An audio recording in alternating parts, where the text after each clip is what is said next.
Guys welcome back witch hat atelier season 1 episode number 1 and 2 के explanation के अंदर। हाँ देखो, इसके 2 एपिसोड्स एक साथ ड्रॉप हुए हैं, तो बस मैं इनको एक ही साथ एक्सप्लेन करने वाला हूँ। एंड ये एनिमे ना तुम्हें बहुत ज्यादा पसंद आने वाली है। आई मीन इसकी स्टोरी सब कुछ तुम्हें बहुत यूनिक देखने को मिलने वाली है। तो बस चैनल को सब्सक्राइब कर लेना एंड वीडियो को हाइप करना मत भूलना। वेल एपिसोड के स्टार्टिंग में हमें एक आवाज सुनाई देती है और वो बोलती है क्या कोई एथलीट बचपन से ही एथलीट होता है, क्या कोई डॉक्टर या एस्ट्रोनॉट बचपन से एस्ट्रोनॉट या डॉक्टर होता है। तो आखिर ऐसा क्यों है कि जो विचेज होती हैं वो बचपन से ही विचेज होती हैं, क्या कोई ऐसे बड़े होके विच नहीं बन सकता है। वेल सीन शिफ्ट होता है और हम देखते हैं एक छोटी सी लड़की को जो कि यहाँ पे एक जंगल में खड़ी होती है और वो यहाँ पे ना अपने कपड़े को धोने के लिए आई हुई होती है और वहीं पे एक जानवर भी होता है। एंड वेल इस लड़की का नाम यहाँ पे कोको है। जो कोको होती है ना वो यहाँ पे अपने कपड़े को धोती है और उस जानवर को देख रही होती है और उससे बोलती है तुम चिंता मत करो, थोड़ी देर बाद जो ये पानी है ना वो वापस से नॉर्मल हो जाएगा। मतलब ये सब मैजिक का कमाल है। वेल इसके बाद सीन शिफ्ट होता है और हम देखते हैं जो अपनी कोको है ना भाई वो काफी ज्यादा क्यूट होती है एंड अपनी घर की तरफ जा रही होती है और वो खुद से ही बातें कर रही होती है कि आखिरकार जो मैजिक है वो ह्यूमंस क्यों नहीं यूज कर सकते, सिर्फ और सिर्फ विचेज को मैजिक यूज करने के लिए क्यों अलाउ किया गया है। और इसके बाद हम देखते हैं जो अपनी कोको होती है वो अपने छत पे बैठी हुई होती है और वो यहाँ पे ना अपने कपड़ों को सुखा रही होती है एंड सडनली उसके सामने ना एक काट आती है और भाई वो काट नॉर्मल नहीं बल्कि किसी विच की होती है। वेल ये बंदी काफी खुश होती है और दौड़ कर अपनी मदर के पास आती है, मतलब उसे बताने के लिए कि दरअसल उसने अभी अभी एक काट को देखा है और वो दरअसल किसी विच की काट है, तो क्या ये उसे जाके नजदीक से देख के आ सकती है। बट तभी ये नोटिस करती है दरअसल यहाँ पे कुछ कस्टमर्स होते हैं एंड तभी यहाँ पे इसे एक मेन भी दिखाई देता है और इसका नाम यहाँ पे क्विफरी बताया जाता है। वेल जो भी हो, जो क्विफरी होता है उससे बोलता है कि दरअसल ना इसे ना एक कपड़े का टुकड़ा चाहिए, मतलब कि ये लोग यहाँ पे कपड़े का बिजनेस करते हैं या फिर जो भी तुम बोल सकते हो वो बोल लेना। तो ये यहाँ पे इसे फैब्रिक लेने के लिए आया हुआ होता है और जो अपनी कोको होती है वो काफी मासूमियत से इसे फैब्रिक काट के दे रही होती है और जो अपना क्वेफरी होता है उस लड़की को काफी ध्यान से देख रहा होता है। आई मीन उसे यहाँ पे पता चल चुका होता है दरअसल जो अपनी कोको है उसे यहाँ पे ना मैजिक काफी ज्यादा पसंद है और वो उसे पूछता है अच्छा कोको आखिरकार तुम्हें मैजिक इतना पसंद क्यों है और तुम इतना बीचेस के बारे में क्यों पढ़ती रहती हो। वेल कोको बोलती है कि दरअसल जब वो छोटी थी ना तो वो वहाँ पे ना एक पार्टी के अंदर गई थी, मतलब की महल के पास, और वहाँ पे जब वो गई ना तो उसे यहाँ पे एक विच मिली जिसने उसे बताया कि दरअसल मैजिक कितनी अच्छी चीज है और वगैरह वगैरह, और उसने मेरे शूज पे वहाँ पे ना मैजिक भी करा था और तब से ही ना मुझे मैजिक काफी ज्यादा पसंद है। और उस टाइम जो विच थी उसने ना इसे एक किताब भी दी थी और साथ ही में एक मैजिक स्टिक दी थी जो कि विचेस यूज किया करती है। ये बोलता है कि ओ तुम्हारी कहानी काफी इंटरेस्टिंग है। अभी ये लोग बात कर रहे होते हैं तभी बाहर से ना आवाज आती है और लोग जैसे ही बाहर जाते हैं भाई दो बच्चे मिलके ना यहाँ पे काट को तोड़ चुके होते हैं और यहाँ पे जो अपनी कोको की मदर होती है इनसे माफी मांगती है कि मतलब मुझे माफ कर दो, इन दोनों की वजह से जो आपका काट है वो टूट चुका है। वेल यहाँ पे जो तीनों औरतें होती है काफी गुस्सा होती है कि तुम्हें पागल हो क्या, आखिरकार अब हम लोग यहाँ से घर कैसे जाएंगे। वेल तभी अपना क्वेफरी बोलते हैं अरे यार इन पे तुम गुस्सा क्यों कर रहे हो, मतलब मैं हूँ ना, मैं इसे सही कर दूंगा। वेल अपना जो क्वेफरी होता है उस काट के पहियों को उठाता है और एक घर के अंदर लेके जाता है और कोको को बोलता है कोको तुम अंदर मत आना और ना ही किसी को आने देना जब तक मैं इसमें मैजिक कर रहा हूँ, बोलो तुम प्रॉमिस कर रही हो ना। कोको बोलती है कि हाँ बिल्कुल, और कोको यहाँ पे बैठकर उसका वेट कर रही होती है और वो खुद में बोल रही होती है ना कि सच बोलना था मुझे देखना था कि आखिर ये बंदा यहाँ पे मैजिक कर कैसे रहा है। वेल तभी कोको की नजर पड़ती है उन दोनों बच्चों पे एंड वो जो बच्चे होते हैं ना भाई फिर से ना वो वहाँ पे क्वेफरी को देखना चाह रहे होते हैं आखिर वो बंदा मैजिक में कर क्या रहा है। तभी हम देखते हैं अपनी कोको को और भाई वो भी बच्ची है एंड इसका भी मन हो जाता है कि एक बार ये भी देख ही ले कि आखिरकार यहाँ पे जो क्वेफरी है वो कर क्या रहा है, मतलब वो मैजिक को कैसे कर रहा है। और इसके चक्कर में लोग यहाँ पे छत पे चढ़ जाते हैं बट इसे कुछ दिखाई नहीं देता है एंड यहाँ पे उतर के ना अपने रूम में वापस आने लगती है। बट सडनली इसे यहाँ पे ना एक दरार दिखता है आई मीन इसके घर में, और वो ना लिटरली उसी रूम में होता है जिस रूम में जो क्वेफरी होता है ना वो यहाँ पे मैजिक कास्ट कर रहा होता है। ये बोलती है एक काम करती हूँ मैं एक बार देख ही लेती हूँ, मतलब एक बार देखने से क्या ही हो जाएगा और मैं उसे बताऊंगी थोड़ी ना। और यहाँ पे जैसे ही क्वेफरी की तरफ देखती है भाई इसे ना कुछ अजीब सा दिखाई देता है। आई मीन इसे बिलीव नहीं हो रहा था दरअसल जो क्वेफरी है वो यहाँ पे मैजिक को कास्ट नहीं कर रहा है बल्कि ड्रॉ कर रहा है और ये चीज अपनी बंदी को थोड़ी अजीब लगती है। वो बोलती है क्या सच में जो विचेस होती है वो यहाँ पे मैजिक को कास्ट नहीं बल्कि ड्रॉ करते हैं, ये बात सच में काफी ज्यादा अलग है, मतलब मुझे विश्वास नहीं हो रहा इस बात के ऊपर। बट वेल वो वहाँ पे उसको देखकर जल्दी वहाँ पे वापस आती है और गेट के सामने खड़ी हो जाती है और यहाँ पे इसके कपड़े की जो हालत होती है वो काफी ज्यादा खराब हो चुकी होती है, मतलब भाई बंदी यहाँ पे छत पे गई थी उसके बाद नीचे आई है, इन सब के चक्कर में यहाँ पे काफी ज्यादा थक चुकी होती है और अपना बंदा यहाँ पे बाहर निकलता है मतलब क्वेफरी और बोलता है अरे तुम्हारी हालत इतनी खराब कैसे हो गई। वेल जो भी हो हमने यहाँ पे सब कुछ सही कर दिया है। सीन शिफ्ट होता है और हम देखते जो भी विचेज और ये औरतें होती है यहाँ से जा चुकी होती है और तभी जो उसकी मदर होती है मतलब की कोको की, वो कोको को बोलती है कोको मुझे लगा था कि तुम भी उनके साथ जाने के लिए जिद करोगी क्योंकि तुम्हें मैजिक बहुत ज्यादा पसंद है। कोको कुछ बोलती नहीं है और फिर यहाँ पे इसकी मदर बोलती है तुम्हारे फादर मुझसे दूर जा चुके हैं बट अगर तुम मेरे से दूर गई ना तो पता नहीं मैं कैसे रहूंगी। कोको बोलती है कि मदर मैं आपको कभी नहीं छोड़ के जाऊंगी, आप ऐसा क्यों सोचते हो। सीन शिफ्ट होता है और हम देखते जो कोको होती है वो अपनी मदर के साथ यहाँ पे रात का खाना खा रही होती है और खाना वगैरह खाने के बाद जो कोको होती है वो सोने चली जाती है बट भाई ये जाकर सोती नहीं है। दरअसल जो इसके पास वो मैजिक की बुक होती है ना ये यहाँ पे ना उसे ड्रॉ करने का ट्राई करती है क्योंकि इसने यहाँ पे ना क्वेफरी को देख लिया होता है ड्रॉ करते हुए, तो ये सोचती है क्यों ना मैं इसे ट्राई करूं और भाई ये बंदी यहाँ पे ना ड्रॉ करना चालू करती है बट इसके ड्रॉ करने से यहाँ पे कुछ भी होता नहीं है। आई मीन कोई भी स्पेल बाहर नहीं निकलता है। ये बोलते कि अरे यार ये सच में नकली है, मतलब कि मुझे ऐसा लगा था कि ये असली होगा और मैं ड्रॉ करूंगी ना तो यहाँ पे मैजिक होगा बट वेल यहाँ पे कुछ भी नहीं हो रहा। एंड हम देखते हैं कि जो कोको ने ड्रॉ करा था ना भाई जो सर्कल होता है वो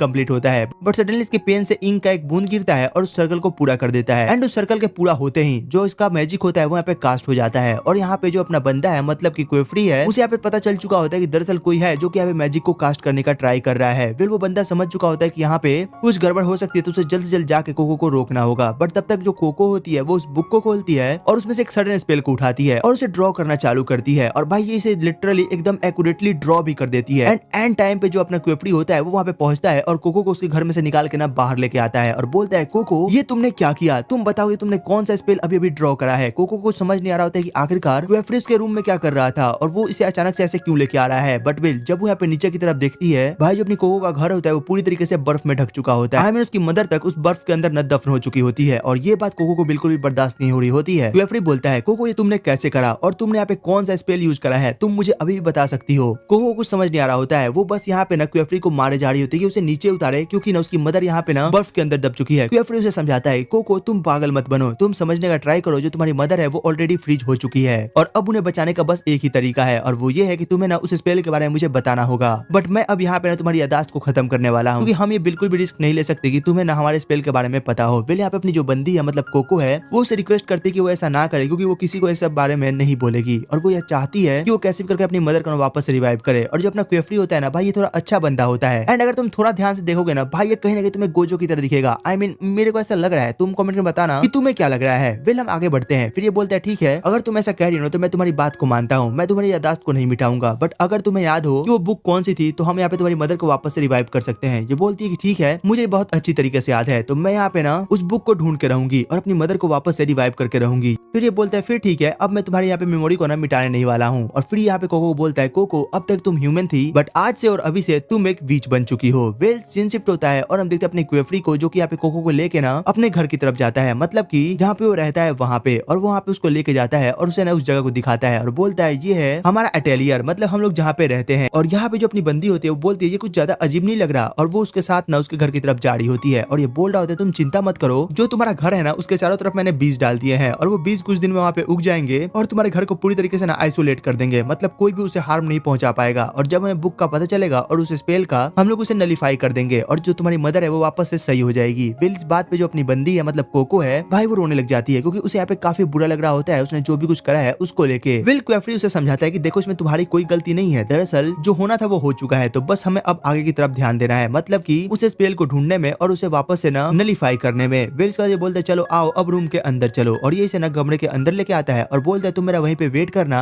मैं अभी आता हूँ। और यहाँ पे वेट कर रही होती है ना, तभी यहाँ पे एक लड़की आती है और भाई ये बहुत ज्यादा क्यूट होती है, मतलब इसकी बात करने का तरीका ना बहुत ज्यादा क्यूट होता है। और तभी हम देखते हैं जो अपनी कोको होती है उसके हाथ में ना एक पानी का बबल जैसा कुछ होता है, जो कि इसे अभी अभी ना क्वेफ्री ने दिया होता है और क्वेफ्री ने बोला होता है कि दरअसल तुम इसका यूज करके ना अपने आप को फ्रेश कर लो। और यहाँ पे अपनी कोको को समझ नहीं आ रहा होता है कि आखिरकार वो इसका यूज करे तो करे कैसे। और तभी जो अपनी ये क्यूटी पाई है, वेल इसका नाम यहाँ पे ना हमें टेटिया बताया जाता है, ये बोलती है कि दरअसल इसे यूज कैसे करना है और यहाँ पे कोको को सब कुछ समझाती है। और तभी यहाँ पे एक और भाई क्यूटी आती है और इसका नाम यहाँ पे रीचेन होता है। और भाई जो रीचेन होती है ना वो भी बहुत ज्यादा क्यूट होती है और वो भी यहाँ पे बहुत क्यूटली ना अपनी कोको से बात करती है। और उससे बात करते करते ये लोग बोलते हैं तो तुम भी यहाँ पे एक नई अप्रेंटिस हो। ये बोलती कि नहीं मैं ऐसा नहीं बोल सकती। ये बोलती तो फिर तुम कौन हो। ये बोलती दरअसल मैं अभी तक तो ह्यूमन थी बट अब शायद मैं विच बनने वाली हूँ। और ये बात सुनते ये लोग थोड़ा शॉक्ड होते हैं। और यहाँ पे जो अपनी टेटिया होती है बोलती है एक मिनट, कहीं तुम वही तो नहीं जिसके बारे में सब कुछ जानते हैं, मतलब अभी अभी तुम्हारे बारे में सबको पता चला है। और ये बात सुनते जो अपनी बंदी होती है बोलती है कि हाँ मैं वही हूँ। और यहाँ पे नई लोगों को थोड़ा इसको लेकर बुरा भी लगता है। फिर ये लोग बात कर रहे होते हैं ना, तभी यहाँ पे क्वेफ्री वापस से आता है और बोलता है ओह तो तुम लोग फाइनली यहाँ पे एक दूसरे से मिल चुके हो, ये काफी अच्छी बात है, मुझे अच्छा लगे तुम लोग यहाँ पे एक दूसरे से काफी अच्छे से मिल रहे हो। और यहाँ पे जो अपनी बंदी है मतलब कोको है, उसे कहीं ना कहीं बुरा तो लग रहा होता है उसने जो भी कुछ किया है उसको लेके। तभी हम देखते जो अपना क्वेफ्री है वो यहाँ पे ना कोको को एक कपड़ा देता है और उसे बोलता है इसे पहन लो, क्योंकि अब से तुम यही पहनने वाली हो, क्योंकि अब से ना तुम मेरी स्टूडेंट हो। और यहाँ पे आगे सीन शिफ्ट होता है और अपना क्वेफ्री बोलता है तो फिर ठीक है आ जाओ, मैं तुम्हें यहाँ पे ना कुछ चीजें दिखा के लाता हूँ, आई मीन मैं तुम्हें मैजिक के बारे में बताता हूँ। और बोलता है देखो बहुत पहले की बात है जब यहाँ पे